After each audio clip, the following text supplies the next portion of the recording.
This particular bomber is probably the most advanced aircraft ever developed in the history of the world. It's designed to be able to avoid detection in some of the most protected areas in the world. It's designed to be able to deliver significant weapons that are a threat to other countries, but they provide us with a part of our nuclear triad, being our fail-safe, that if we do have bad people in the world that want to harm us, they understand that we have the ability to respond very quickly and that they will be destroyed if they try to do that. That nuclear capability that we have provides for an assured destruction, and some people call it mutually assured destruction or MAD, but it's saved us in a number of cases since the creation of the atomic bomb in World War II. So the B-21 is one of the primary carriers of that in the future, along with some new weapon systems that haven't even been discussed yet. But that particular bomber will be based at Ellsworth Air Force Base, and in fact we're going to receive not only the first training squadron but the first operational squadron as well. And the only reason why that really happens is because of the capabilities at Ellsworth right now, the response from the community.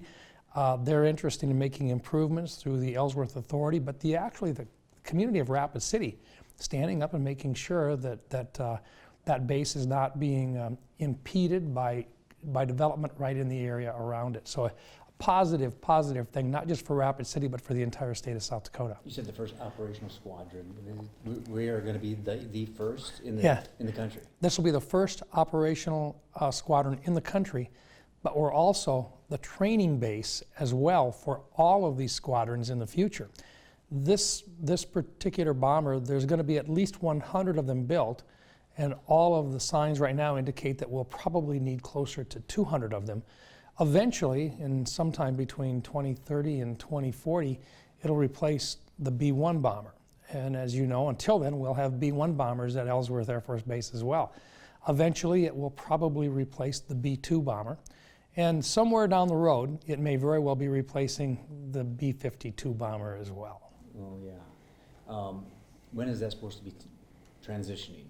It's a classified time period in terms of the discussion, but we're right in the middle of laying out, under what we call the National Defense Authorization Act and also the year-to-year appropriations for the Department of Defense, the money to be able to lay out the preliminary building or construction of the facilities necessary to house the B-21. B-21 is kind of like the F-35 fighter. It requires it to be taken care of. It can't sit in the open. You don't want people to be able to see it. You don't want people to be able to measure it. So it's one that will be kept in basically private facilities like the F-35 is today. You're not going to see it out flying around in the daytime. It's a stealth bomber, and it's one that they don't want people to be able to see easily. And it's one that while we'll be able to have pictures of it and we'll see it occasionally, you'll see it in very limited time frames. The rest of the time it will be kept under wraps. Yes. But it'll be in climate-controlled facilities as much as possible, because it's a very, very sensitive aircraft. But once again, this will be providing for the defense of our country for probably the next 50 years. But you'll start to see activity in the Ellsworth area probably in the next 2 years. The building of infrastructure. The building of the infrastructure. You're going to talk about probably 700 or more families moving into western South Dakota. You're talking about the contractors that come that will actually be making continued improvements in the software and the hardware associated with this particular aircraft. And as it moves forward over a period of years, there will be constant improvements being made in the platform itself and in the weapon systems that it will be able to employ. So for western South Dakota, this is a huge step forward with lots of new people coming into the area. Well, then you say it's a training facility as well. We've never had that. No, we have never had the training facility before. We have already been identified as the training facility. So you'll have one facility you'll have one squadron that'll be a training squadron. And as people move through it, they will then be assigned to operational squadrons. As we build these bombers, they will build out. And Ellsworth will have 2 squadrons, a training squadron and an operational squadron. And then other bases in the country will also then be assigned to have squadrons as well. Why do we need them? Why do we need the B-21? Yeah.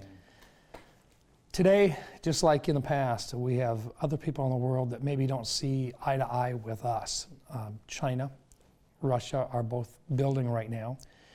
China is doing their best to extend their area of influence. They do not see room right now for us in the world of the future.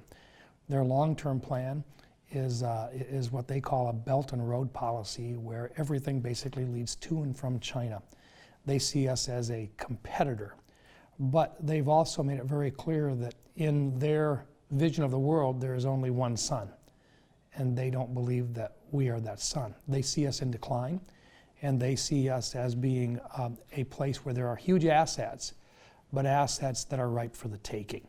You see right now in their very steady movement forward as they expand in the South China Sea. They're building more bases in the South China Sea. They're actually taking islands that clearly do not belong to them. They've been told by the international courts that they don't belong there. They've ignored it. They continue to build military facilities.